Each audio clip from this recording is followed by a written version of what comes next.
When the 6 pilots received their assignment, there was an immediate sense among them that this particular mission represented something fundamentally different from the endless stream of patrol flights and scrambled interceptions that had defined their combat experience throughout the grinding campaign in the Solomon Islands. The men who were selected represented what you might call the cream of the crop when it came to experienced naval aviators serving in that theatre of operations. Lieutenant Junior Grade Takeshi Morisaki was a section leader who brought more than 2 full years of combat flying experience to the table. Petty Officer First Class Shoichi Sugita had already achieved ace status multiple times over, with a tally of approximately 30 confirmed aerial victories to his credit. Chief Petty Officer Yoshimi Hidaka was another ace with around 20 victories, and he was particularly known for his tactical thinking and decision-making abilities, skills that had kept him alive through some of the most intense and bloody air battles that had been fought over Guadalcanal and the surrounding areas. Petty Officer First Class Kenji Yanagiya had been credited with 8 confirmed kills and had developed a reputation for exceptional marksmanship with his aircraft's guns. Petty Officer First Class Toyomitsu Sujinue was regarded as a steady and reliable veteran who possessed nerves of steel, even in the most chaotic combat situations. The youngest of the group was Petty Officer Second Class Yasushi Okazaki, who despite his relative youth had already proven himself in multiple combat engagements. The briefing for this mission was delivered personally by Commander Tadashi Nakajima, who commanded the 204th Air Group, which tells you something about how seriously this assignment was being taken by the higher-ups in the command structure. The message delivered to these 6 pilots was straightforward, but carried enormous weight. The following day, specifically April 18th, these 6 men would have the supreme honor and responsibility of providing fighter escort for Admiral Yamamoto himself during an inspection tour that would take him to forward bases on Bougainville Island. To fully understand the gravity and significance of this assignment, you have to appreciate that Yamamoto wasn't merely another fleet commander in the standard military hierarchy. He was the principal architect behind Japan's entire naval strategy for the war, the mastermind who had conceived and planned the attack on Pearl Harbor that had brought America into the war, and he was perhaps the only leader in the entire Japanese military establishment who truly and deeply understood both the full extent of Japan's military capabilities and, just as importantly, the very real limitations that Japan faced when engaged in a protracted war against the absolutely massive industrial and economic might of the United States. The pilots understood immediately, and without any need for further explanation, that this was not just another routine mission to be added to their logbooks, but rather a sacred trust that had been placed upon them. The Admiral's itinerary called for him to fly to the forward bases at Balale and Buin, where his purpose was to personally congratulate and recognize the pilots who had just finished participating in what was called Operation IGO, which had been a major Japanese air offensive operation in the region. What those Japanese pilots who were preparing their aircraft at the major base at Rabaul had absolutely no way of knowing at that moment was that approximately 1,600 miles away across the Pacific Ocean at Pearl Harbor, American cryptanalysts had just pulled off what would turn out to be one of the single greatest intelligence coups of the entire war. On April 14th, which was 4 days before the scheduled flight, multiple American radio intercept stations that were constantly monitoring Japanese military communications had detected and captured a Japanese naval message that had been designated with the identifier NTF131755. This message had been encoded using what the Japanese called the JN25D cipher system, which was supposed to be secure and unbreakable, but which American codebreakers had actually been steadily and systematically unraveling and penetrating ever since even before the pivotal Battle of Midway had taken place the previous year. The message in question had been addressed to multiple commands, including Base Unit No. 1, the 11th Air Flotilla, and the 26th Air Flotilla, and it contained something that was absolutely unprecedented in terms of the level of operational detail it provided. What the American cryptanalysts found when they decrypted this message was a complete and detailed itinerary of Admiral Yamamoto's upcoming inspection tour, and it didn't just give general information about where he would be going. It provided exact departure times, precise arrival times, and even the specific routing that would be followed. At the facility known as Fleet Radio Unit Pacific, the decrypted message revealed Yamamoto's schedule with a level of minute precision that the American intelligence officers could hardly believe they were seeing. The departure from Rabaul was scheduled for precisely 0600 hours.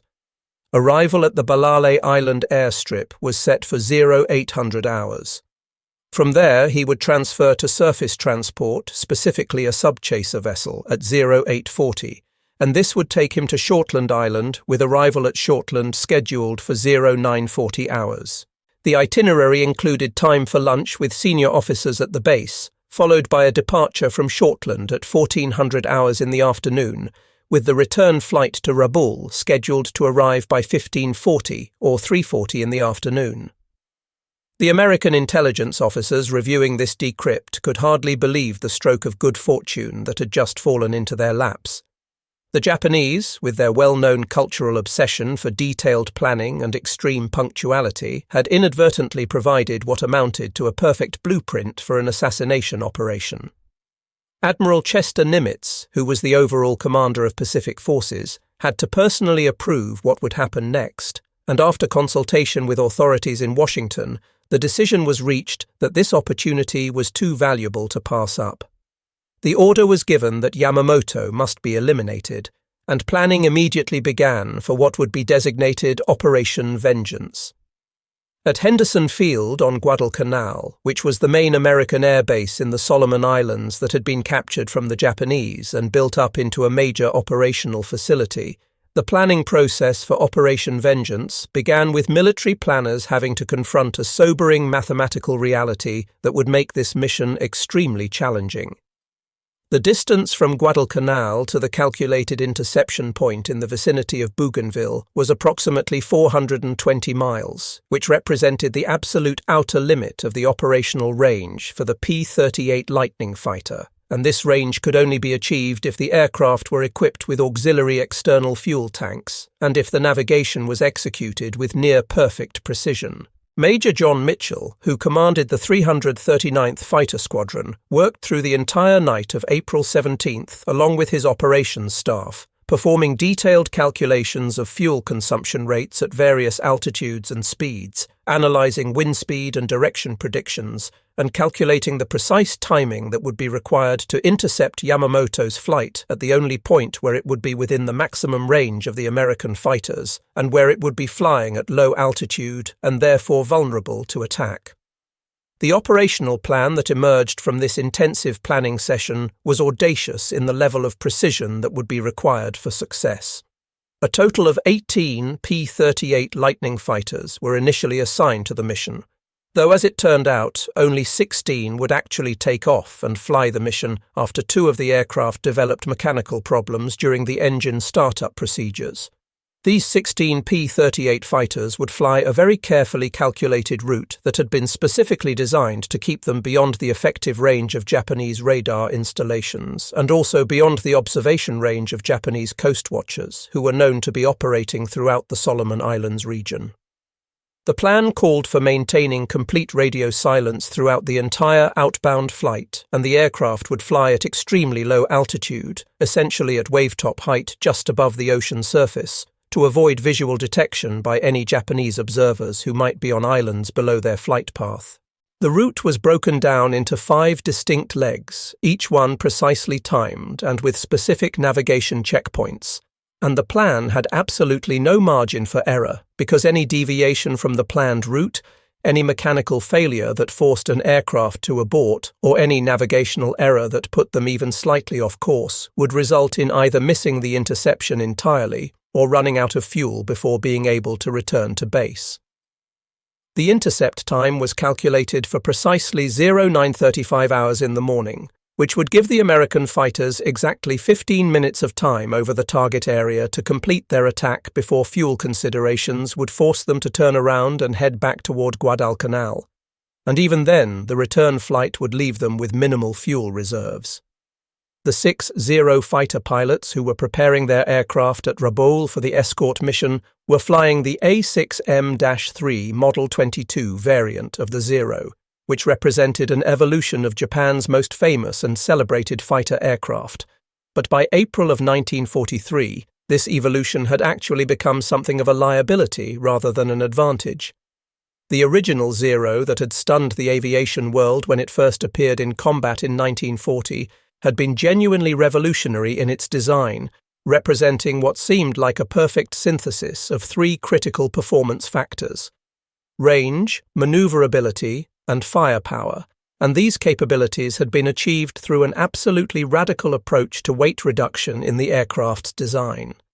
Every single component of the aircraft had been scrutinized and analyzed to identify and eliminate any excess weight that could possibly be removed. The resulting aircraft featured no armor protection whatsoever for the pilot, carried its fuel in tanks that lacked self-sealing capability that would prevent fuel leaks when the tanks were hit by gunfire, and utilized a structural design that was built to the absolute minimum strength requirements that would allow the aircraft to withstand normal flight operations. The result of all these weight-saving measures was a fighter aircraft that could outmaneuver virtually anything else in the sky at the time, and it possessed a range that seemed almost impossible to believe for an aircraft that was designed to operate from aircraft carriers. But by the spring of 1943, as the war progressed and American aircraft design advanced, the Zero's fundamental design philosophy had transformed from being its greatest strength into being its most critical weakness, what you might call an Achilles heel. The A6M3 variant that these escort pilots would be flying had attempted to address some of the weaknesses that had become apparent in earlier models through combat experience. It was equipped with a more powerful Sakai 21 engine that produced 1,130 horsepower, which provided improved performance at high altitudes and gave the aircraft a slightly better diving speed compared to earlier versions. However, the fundamental vulnerabilities that were built into the basic design of the Zero remained unchanged and unaddressed. The aircraft still completely lacked any form of armor protection for the pilot, which meant that even glancing hits from enemy gunfire could kill or severely wound the pilot.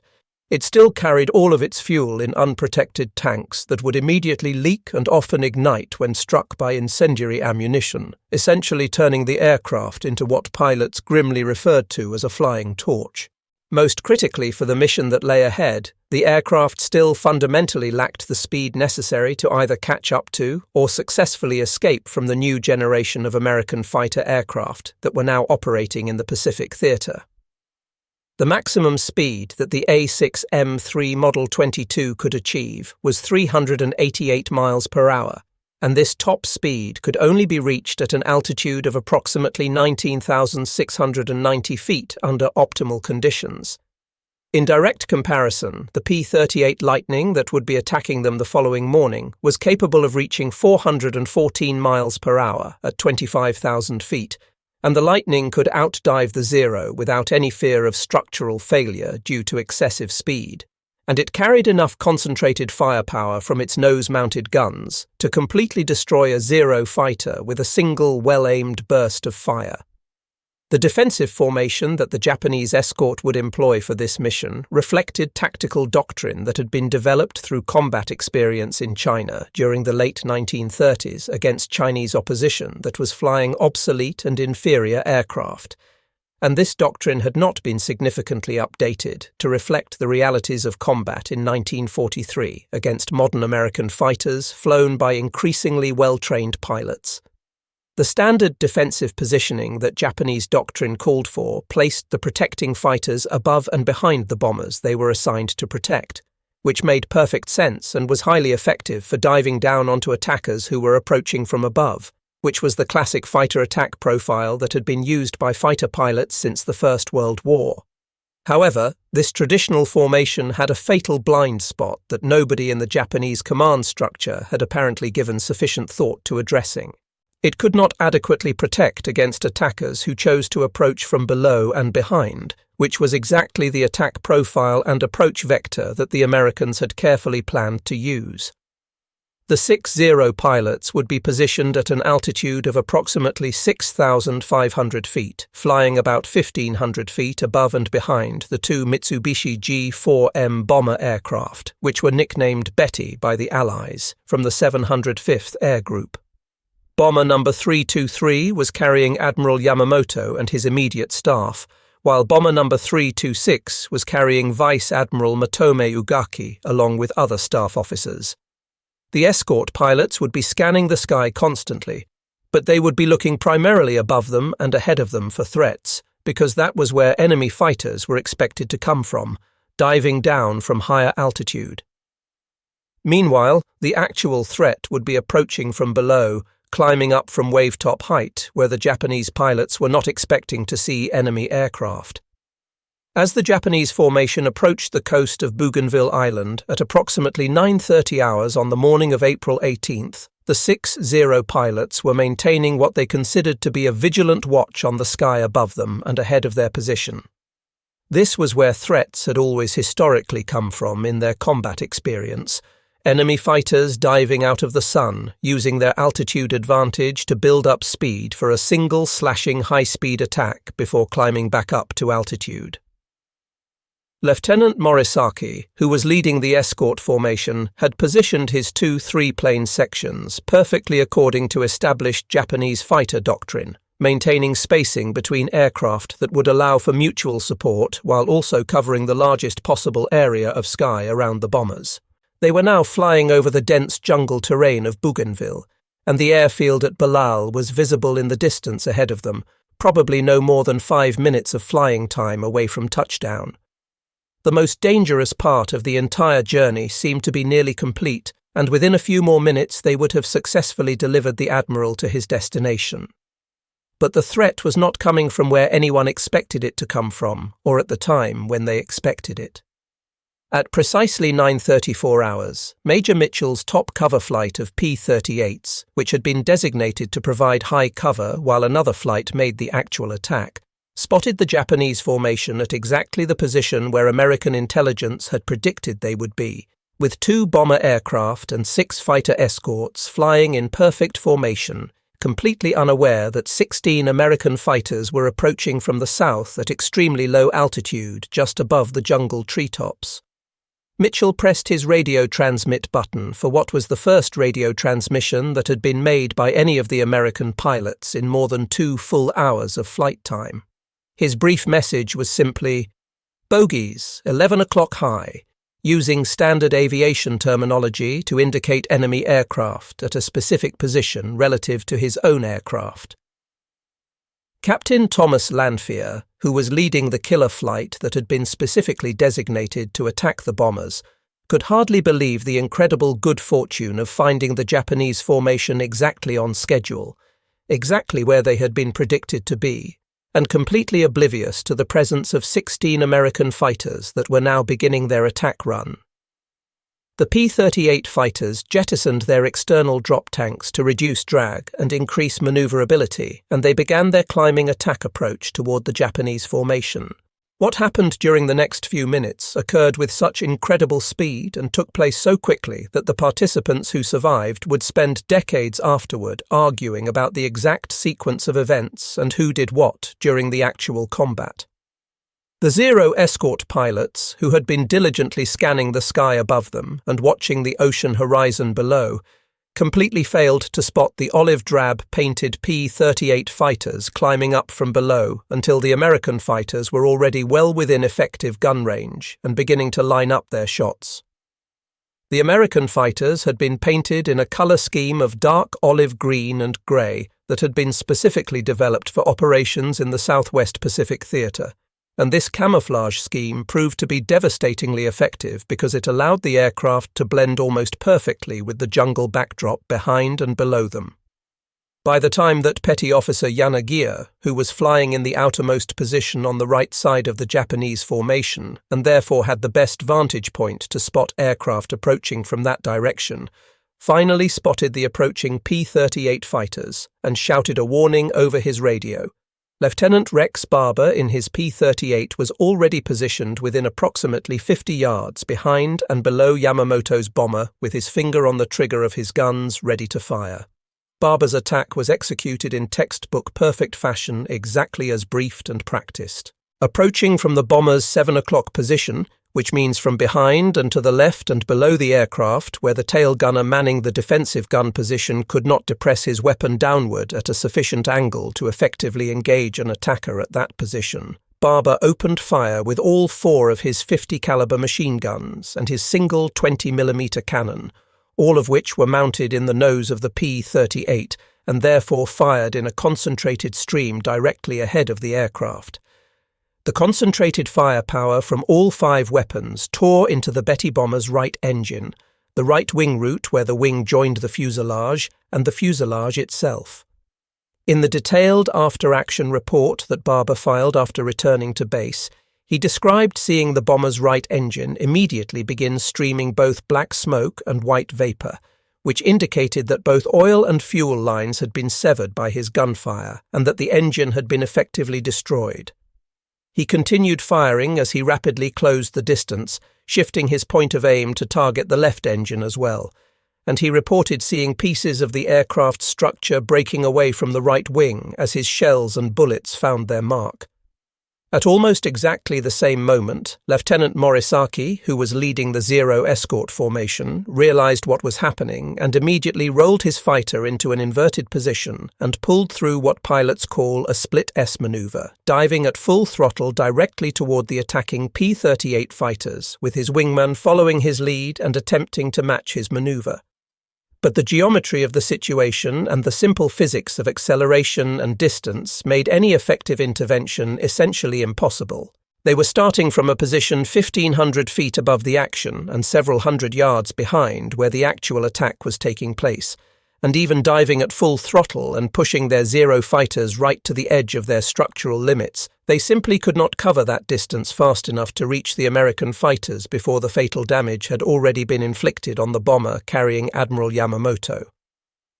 Chief Petty Officer Hidaka, who was leading the right side section of the escort formation, immediately banked his Zero fighter hard to the right toward Barber's P-38 Lightning in an attempt to get into a firing position. But the American pilot was already in the process of pulling away from the mortally wounded bomber, using the Lightning's superior speed and acceleration to escape from the combat area before any of the Zero fighters could successfully bring their weapons to bear on his aircraft. Yamamoto's bomber, which had been mortally damaged by Barber's concentrated gunfire with its right engine completely destroyed and trailing flames and with critical damage to the control surfaces, nosed downward toward the dense jungle below. The pilot, Warrant Officer Takeo Kotani, fought desperately and with all his skill to maintain some degree of control over the crippled aircraft, but with one engine completely destroyed and producing no power while the other engine was running at full power, and with the flight control surfaces damaged and responding sluggishly if at all, the aircraft was essentially doomed and uncontrollable. The Betty bomber crashed through the jungle canopy and into the ground at approximately 0938 hours, just 4 minutes after the American fighters had first been sighted by the Japanese escort. The second bomber in the formation, which was carrying Vice Admiral Ugaki and his staff officers, attempted to escape by diving toward the ocean, but it was caught and engaged by Lieutenant Besby Holmes in another P-38, who inflicted severe damage on it. This second aircraft also crashed, though miraculously Vice Admiral Ugaki would survive the crash, being pulled from the wreckage with serious injuries but alive.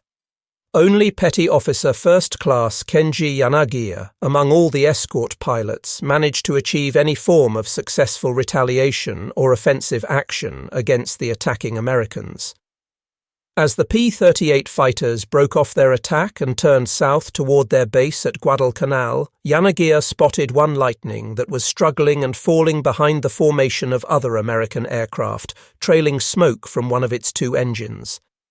This was the aircraft being flown by Lieutenant Raymond Hine, which had been damaged either by defensive gunfire from one of the bomber's gun positions or possibly during the combat with the Zero fighters. Yanagiya immediately began pursuing the damaged Lightning, gradually closing to within effective gun range and firing repeated bursts from his 20mm cannon, aiming carefully and trying to finish off the wounded American aircraft. He observed definite strikes and impacts on the P-38's wing and fuselage, and he saw what appeared to be fuel streaming from punctured fuel tanks, but despite this damage, the rugged American fighter continued flying, with its one surviving engine producing enough power to keep pulling it toward home and safety. The pursuit continued for several minutes, but eventually Yamamoto was forced to break off his attack. He was now far from Bougainville, and getting farther from friendly territory with each passing minute, he had expended most of his ammunition in his repeated attacks, and there was the very real possibility that other P-38 fighters might turn back to protect their damaged comrade if they realized he was under attack. Reluctantly, he turned back toward Balali Airfield, where the other 5-0 pilots of the escort had already landed. Their aircraft were completely undamaged from the brief combat, but their mission had ended in what could only be described as a catastrophic failure. Hines' damaged P-38 would never reach Guadalcanal, disappearing somewhere over the vast expanse of ocean during the return flight, making him the only American loss of the entire mission. But this single victory, if it could even properly be called that since Hines' aircraft may have been doomed by damage from defensive gunfire rather than Yamamoto's attacks, could not in any way alter the fundamental reality of what had just occurred. The Imperial Japanese Navy's single most important leader was dead, killed while under the direct protection of 6 of the 204th Air Group's most experienced fighter pilots, and nothing could change that terrible fact. The failure of the Zero fighter escort on April 18, 1943, cannot possibly be properly understood or fairly evaluated without examining in detail the fundamental technological mismatch that had developed by this relatively late stage of the Pacific War between Japanese and American fighter aircraft. The A6M0, which had been genuinely revolutionary and world-leading when it first entered combat service in 1940, was by 1943 operating on what you might call borrowed time against increasingly superior American aircraft that had been specifically designed to counter its strengths and exploit its weaknesses. The very design philosophy that had made the Zero so dominant during the early months and years of the war, specifically that radical approach to weight reduction in order to achieve superior range and maneuverability compared to any other fighter aircraft in existence at the time, had become a fatal weakness when facing opponents who had learned through hard experience how to exploit the limitations that this design philosophy created. The Zero's complete lack of any armor protection for the pilot meant that even glancing hits from enemy gunfire could kill or seriously wound the pilot, taking the aircraft out of the fight. The absence of self-sealing fuel tanks, which were standard equipment on American fighters by this point in the war, turned the Zero into what amounted to a flying incendiary bomb when struck by the incendiary rounds that were standard ammunition in American aircraft guns. But most critically for the specific mission of escorting Admiral Yamamoto's bomber, the Zero's maximum speed of only 388 miles per hour and its poor high-speed handling characteristics that became apparent when the aircraft was pushed beyond certain speed limits meant that it could neither successfully catch nor escape from the new generation of American fighter aircraft like the P-38 Lightning. The P-38, with its twin Allison engines that together produced a combined output of 2,800 horsepower compared to the Zero's single engine that produced only 1,130 horsepower, could essentially dictate the terms of any engagement, choosing when to attack based on advantageous conditions and when to disengage and escape if the situation became unfavorable, all entirely at will and with the Zero pilots unable to do anything about it. The defensive formation that had been employed by the Zero escort reflected tactical doctrines and procedures that had been developed through combat experience against Chinese opponents who were flying obsolete aircraft back in the late 1930s during Japan's war in China. The tactical assumption that attacks would come from above, the spacing between aircraft that actually prevented effective mutual support in a rapidly developing combat situation, and the altitude differential between the escorts and the bombers that made rapid intervention downward impossible to accomplish in time, All of these factors contributed significantly to the failure of the escort to protect their charges. The 6-0 pilots had been positioned in two V formations, with 3 aircraft in each formation, flying at an altitude of approximately 6,500 feet, which placed them about 1,500 feet above and behind the 2 Betty bombers they were protecting. Japanese fighter doctrine, which had been developed through years of combat experience starting in China and continuing through the early Pacific campaigns, placed heavy emphasis on individual pilot skill and ability over coordinated tactics involving multiple aircraft working together. While American pilots by this stage of the war were being trained extensively in mutual support techniques such as the thatch weave, which was a defensive maneuver developed by a Navy pilot to allow 2 fighters to protect each other, Japanese pilots were still expected to prevail in combat primarily through superior individual airmanship and flying skill. This doctrinal approach had worked extremely well during the period when Japanese pilots held a clear qualitative edge over their opponents in terms of both the aircraft they were flying and their level of combat experience and training. But by 1943, American pilots were increasingly well trained, having benefited from lessons learned through hard combat experience, and they were flying aircraft that were in many ways superior to what the Japanese were flying. For the 6-0 fighter pilots who had flown escort duty on the morning of April 18, 1943, their failure to protect Admiral Yamamoto would come to define the remainder of their lives and careers for however long they survived.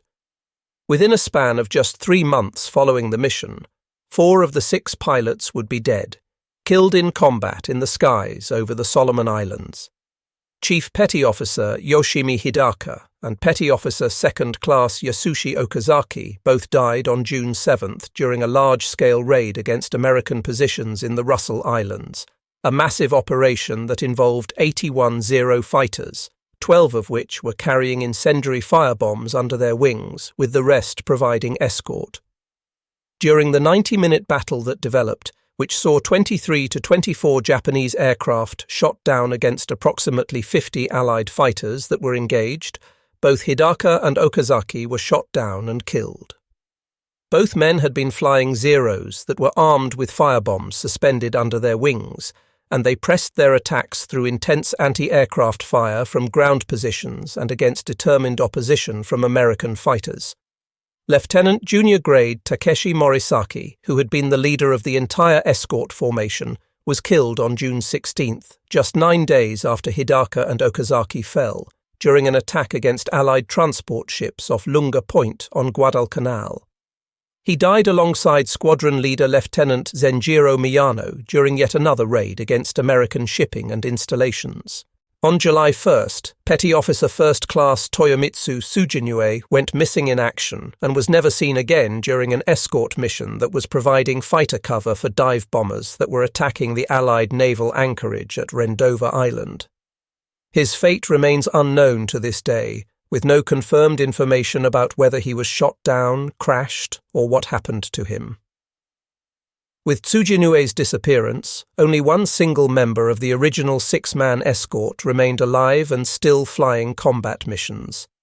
Petty Officer 1st Class Shoichi Sugita, who had already been credited with approximately 30 aerial victories when Admiral Yamamoto died, made what you might call a different interpretation of the concept of redemption for the failure.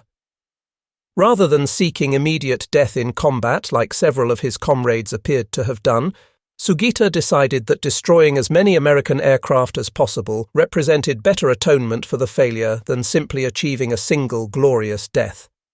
Throughout the summer months of 1943, Sugita continued adding to his victory tally in the brutal air combat that raged over the Solomon Islands. By August, he had raised his total to approximately 40 confirmed victories, which made him the leading ace in the entire Solomon Islands campaign at that time. In August 1943, Sugita experienced his first close brush with death when his Zero fighter was caught by American fighters while he was in the process of attacking American bomber aircraft. His aircraft took hits in the engine, which immediately caught fire, creating a situation where death seemed imminent. In an act that most Japanese pilots of that era would have considered deeply shameful due to the cultural stigma attached to such actions, Sugita bailed out of his burning fighter aircraft and parachuted down into Japanese-held territory, surviving with severe burns over parts of his body. After receiving initial treatment for his burns, he was evacuated back to Japan for a longer recovery period, which temporarily ended his combat flying career. After spending 7 months recovering from his injuries, Sugita returned to combat duty in March 1944, now holding the rank of Petty Officer Second Class, and he was assigned to the 263rd Air Group, which was stationed in Guam. The Pacific War had shifted dramatically during the months he had been out of action recovering from his wounds. The Americans had seized control of the Marshall Islands, had effectively neutralized the major Japanese base at Truk through repeated air attacks, and were now preparing to launch their assault against the Marianas Islands chain. In June 1944, Sugita's unit was merged with the 201st Air Group in the Philippines, and this combined unit was then reorganized to become the first official kamikaze unit under the command of Vice Admiral Takejiro Onishi. Sugita flatly refused to participate in kamikaze missions, unwilling to throw his life away in what he apparently saw as a wasteful suicide attack, and as a result of his refusal, he was ordered to return to Japan. During June 1944, before being sent back to Japan, Sugita participated in what became known as the Battle of the Philippine Sea, which American pilots and sailors would later refer to with grim humor as the Great Marianas Turkey Shoot, due to the incredibly lopsided losses suffered by Japanese naval aviation. On June 19th, the Japanese Navy launched what would be its largest carrier-based air operation since the Battle of Midway 2 years earlier. The results were absolutely catastrophic for Japan. American fighter aircraft and anti-aircraft guns from the fleet destroyed over 300 Japanese aircraft during the day's fighting, essentially wiping out Japanese carrier air power. Sugita somehow managed to survive, even though his unit, the 263rd Air Group, was effectively annihilated during the battle. 6 aircraft from his group attempted to escape to the Japanese base on Guam, but they were intercepted and ambushed by American F-6F Hellcat fighters. 5 of the 6 aircraft were immediately shot down, but Sugita's Zero, despite being hit repeatedly and having its navigation equipment destroyed by gunfire, somehow made it to a Japanese airfield on the island of Rota, making him the sole survivor of his entire unit. By January 1945, now promoted to the rank of Chief Petty Officer, Sugita joined the elite 301st Fighter Squadron, which was part of the 343rd Naval Air Group stationed at Kanoya Air Base in Kyushu, which is the southernmost of Japan's main home islands. By this late stage of the war, he had accumulated an officially credited total of 70 aerial victories. On April 15, 1945, almost exactly 2 years to the day after Admiral Yamamoto's death, American carrier aircraft launched a major attack against Kanoya Air Base. F-6F Hellcat fighters from the aircraft carriers USS Independence and USS Randolph caught the 343rd Naval Air Group during the vulnerable phase of takeoff operations. Sugita's aircraft, which was a Kawanishi N-1K-2J Shidenkai fighter, one of Japan's most advanced fighters developed late in the war, was hit by American gunfire just as it was becoming airborne and lifting off from the runway. The aircraft crashed just beyond the end of the runway, and Sugita died instantly at the age of 28, having survived longer than any other combat pilot from the Yamamoto escort mission, but never having achieved the redemption through victory that he had been seeking. In Japan, Kenji Yanagiya, who had been severely wounded during the June 7, 1943 combat mission, underwent an extended recovery period from the devastating injuries he had suffered. The complete amputation of his right hand, with only his small finger remaining attached to his wrist, effectively ended any possibility of him ever returning to combat flying duty. He was promoted to the rank of warrant officer in recognition of his service, and was assigned as a flight instructor at Kasumigara Naval Air Station, where he spent the remainder of the war training new pilots who would go on to fly combat missions. When Japan formally surrendered on August 15, 1945, bringing the war to its conclusion, Yanagiya was one of approximately 5,000 surviving Japanese naval aviators out of the more than 25,000 men who had served in naval aviation during the war, which gives you some sense of the horrific attrition rate that Japanese pilots suffered. After the war ended, Yanagiya returned to Tokyo and eventually found employment working in a small trading company. For nearly 3 complete decades following the end of the war, he told absolutely no one about his role in the Yamamoto escort mission. The burden of being the sole survivor of the escort who had failed to protect the Admiral remained a source of private shame that he could not bring himself to share with anyone. In the mid-1970s, a Japanese aviation historian named Akira Yoshimura, who was conducting research for a book he was writing about the Yamamoto mission, discovered through careful investigation of military records that one of the escort pilots had actually survived the war. He tracked down Yanagiya, who was now in his 50s and still working in Tokyo. Through a series of multiple interviews conducted over an extended period, Yanagiya's story emerged and was told for the first time to anyone outside of the military. He described in detail the process of being selected for the mission, the immense pride that all 6 pilots felt at being chosen for such an important honor, the defensive formation they had been flying over Bougainville, the devastating speed with which the American attack had been carried out, and the impossible physics and geometry that had made intervention to save the Admiral impossible once the attack had begun. Yanagiya provided what was essentially the first comprehensive Japanese perspective on why the mission had failed in the way it did. He carefully described how the P-38 Lightning fighters had appeared from an unexpected angle of attack and at an unexpected time, how the Zero escort had been positioned according to standard doctrine that had proven to be completely inadequate for the situation, how the American fighters were significantly faster than the Zeros, which allowed them to execute their attack and then escape before the escort could respond effectively. He repeatedly emphasized in these interviews that it had been nearly impossible to protect 2 bombers from 16 P-38 fighters when the escort consisted of only 6 Zero fighters, particularly when the Americans had the element of complete surprise and were flying superior aircraft. On April 15 through 17, 1988, the National Museum of the Pacific War, which is also known as the Admiral Nimitz Museum, located in Fredericksburg, Texas, organized a special symposium commemorating the 45th anniversary of Operation Vengeance. 8 of the surviving American pilots who had participated in the mission attended this symposium, and through their Japanese contacts, the museum organizers extended a special invitation to Yanagiya to attend as well.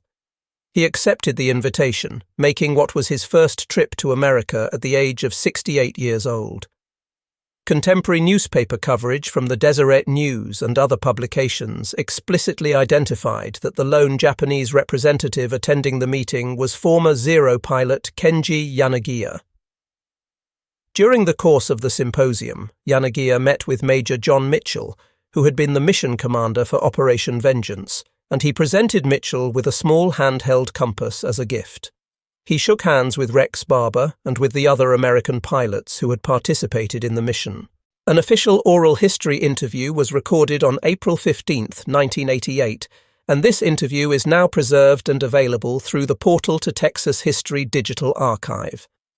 Video documentation was also created that captured panel discussions featuring Yanagiya sitting alongside American pilots, including Frank Holmes, Lewis Kittle, Jack Jacobson, Douglas Canning, and Roger Ames, discussing the mission from both perspectives. Yanagiya lived for another 20 years following the symposium, during which time he gave numerous interviews to historians and appeared in several documentary films about the mission.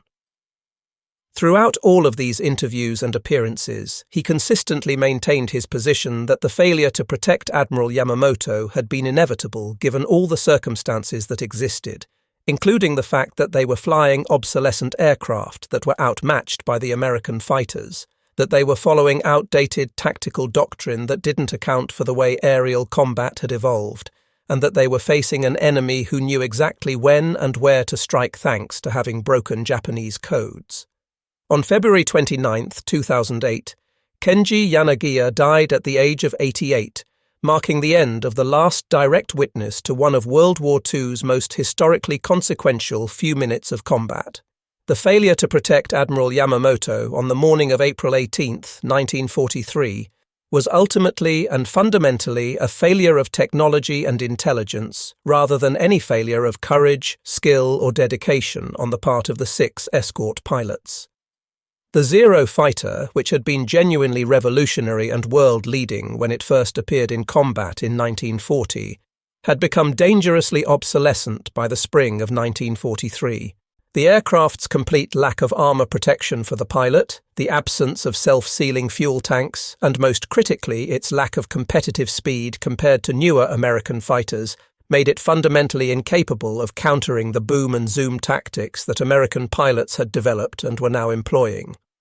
The P-38 Lightning could engage Japanese fighters when conditions were favorable, and could disengage and escape at will when conditions were unfavorable, essentially dictating all the terms of combat in a way that completely negated the Zero's traditional advantages in maneuverability and turning ability.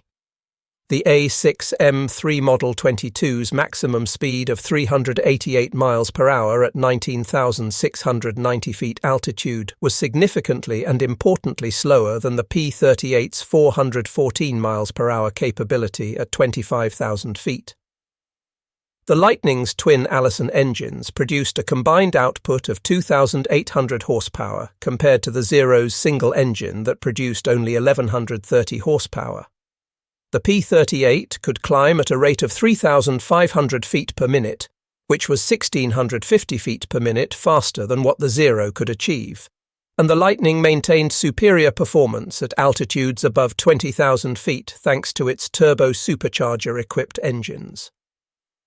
The successful breaking of the JN-25D cipher system by American cryptanalysts represents one of the greatest intelligence successes in the entire history of military operations. The detailed itinerary that had been broadcast by the Japanese command gave the Americans absolutely everything they needed to plan and execute the interception with precision.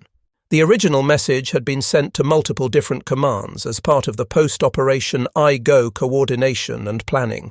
and it specified exact times and specific locations with a level of detail that made planning the ambush relatively straightforward once the decision had been made to carry it out.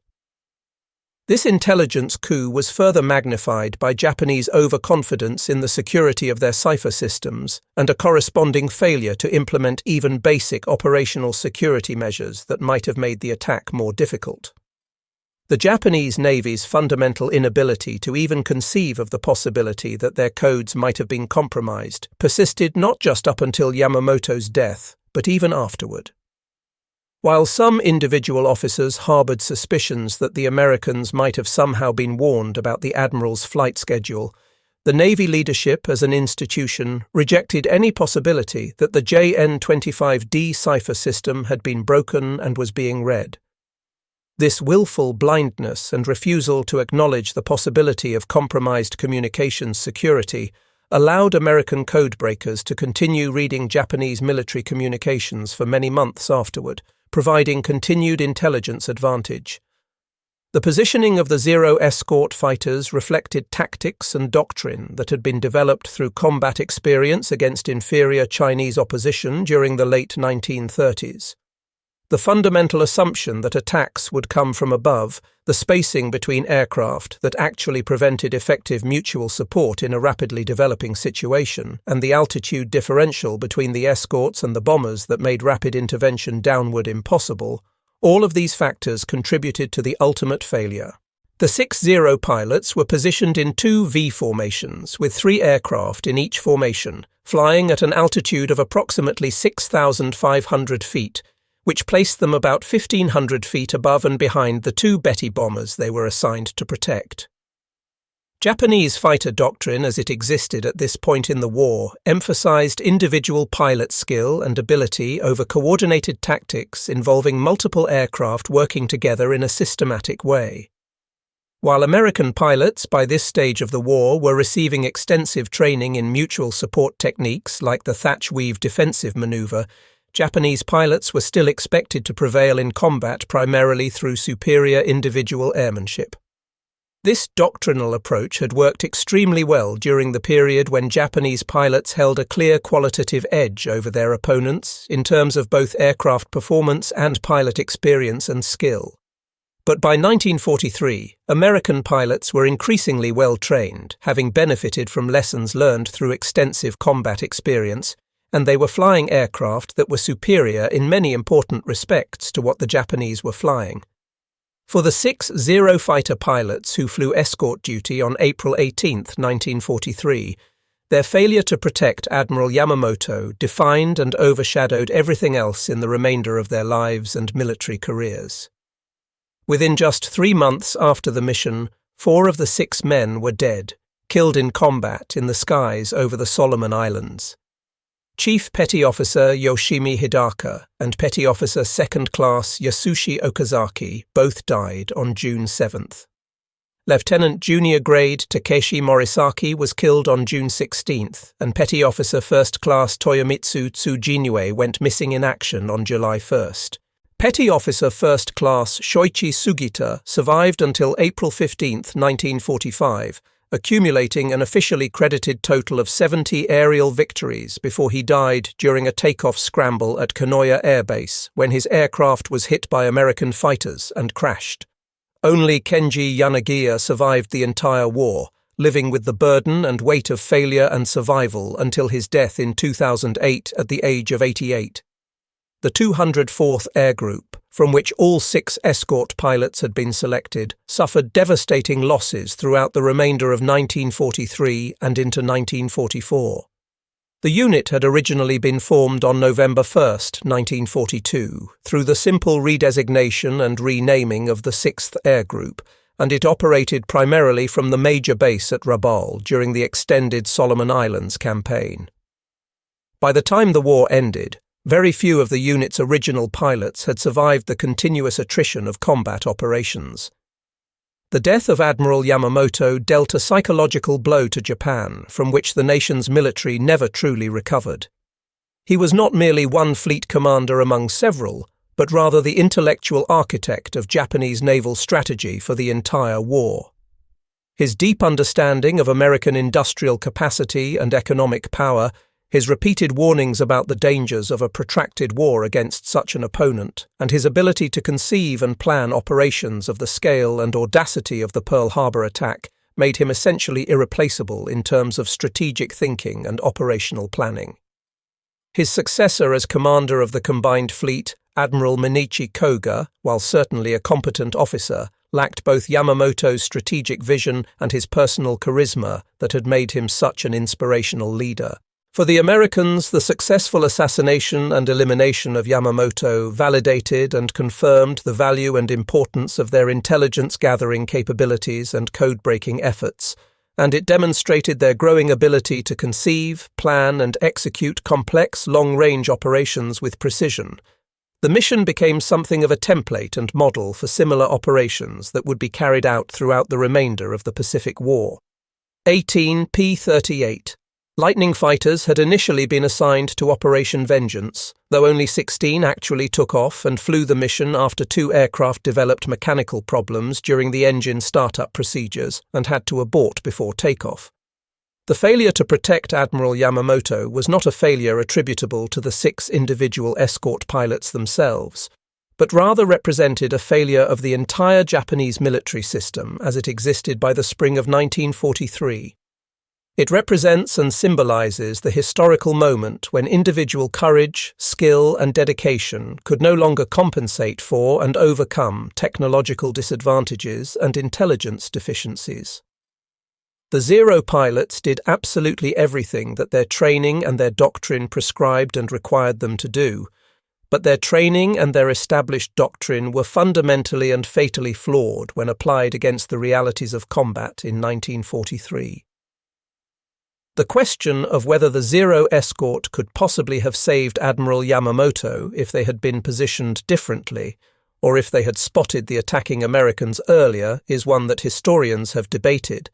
but the harsh and realistic answer appears to be that they probably could not have prevented the outcome. Even if the escort pilots had somehow managed to spot the approaching P-38 fighters several seconds earlier than they actually did, even if they had been positioned at a lower altitude that would have allowed them to intervene more quickly, the fundamental speed and firepower advantage that the American fighters possessed was simply too decisive to overcome. The P-38 fighters needed only a matter of seconds to inflict the fatal damage on the unarmored Betty bombers. The Zero escort pilots might possibly have made the attack more costly for the Americans in terms of their own casualties, but they almost certainly could not have actually prevented the destruction of Yamamoto's aircraft given all the circumstances. The story of why these Japanese pilots failed to protect Admiral Yamamoto is therefore not merely a tale of a single military mission that went wrong, but rather serves as a microcosm and representation of Japan's larger ultimate defeat in the Pacific War. It demonstrates and illustrates how technological superiority, intelligence advantage, and tactical innovation can overwhelm and defeat traditional military virtues like courage, skill, and dedication when those traditional virtues are not supported by adequate equipment and sound doctrine. The 6 Zero pilots represented the best of experienced Japanese naval aviation as it existed at that point in the war, but by April 1943, experience and dedication alone were no longer sufficient to guarantee success. The mission to protect Admiral Yamamoto occurred at what amounted to the culmination of Operation I-Go, which was Yamamoto's last major offensive operation. The Japanese claimed to have sunk 1 cruiser, 2 destroyers, and 25 transport ships while destroying 175 Allied aircraft during this operation. The actual Allied losses, when carefully documented after the fact, were approximately 25 aircraft and several ships damaged or sunk, which shows the significant gap between Japanese claims and reality. The operation had involved concentrating approximately 350 aircraft, which included carrier-based aircraft that had been brought ashore from the aircraft carriers Zuikaku, Zuiho, Junyo, and Hyo, for a series of strikes that were conducted between April 1st and April 16th, 1943. Japanese losses during this operation totaled approximately 55 aircraft destroyed. Yamamoto had been flying forward to the bases at Balale and Buin specifically to personally congratulate and recognize the units that had participated in Operation I-Go when American intelligence, having successfully broken and read the JN-25D cipher system, learned of his exact itinerary, including precise times and locations.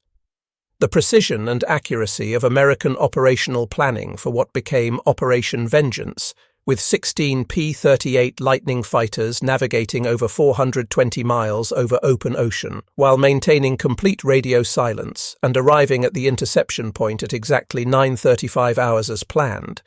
represents a clear demonstration of how far American operational capabilities had evolved and advanced by the spring of 1943. The wreckage of Betty Bomber No. 323, which had been carrying Admiral Yamamoto, remains to this day in the dense jungle of Bougainville, serving as a memorial and monument to Admiral Yamamoto and the staff officers who died with him. The 6 Zero pilots who failed to protect him are remembered today primarily through the testimony and interviews that Kenji Yanagiya provided during the final decades of his life. Their failure deserves thoughtful consideration and analysis because it encapsulates and represents the larger tragedy of the Imperial Japanese Navy during the Pacific War. These were skilled and dedicated warriors who were ultimately undone not by any personal failings but by technological inferiority that was becoming increasingly apparent, by doctrinal rigidity that prevented adaptation to changing circumstances, and by intelligence failures that put them at a fatal disadvantage before combat even began. Kenji Yanagiya died on February 29, 2008, at the age of 88 years old, marking the end of the last living witness to one of the Second World War's most consequential few minutes of aerial combat. With his death, the story of the Yamamoto escort mission passed completely from the realm of living memory into the realm of historical record. But the lessons and implications from this mission remain highly relevant even today. The dangers of technological complacency and failing to keep pace with advances in military technology.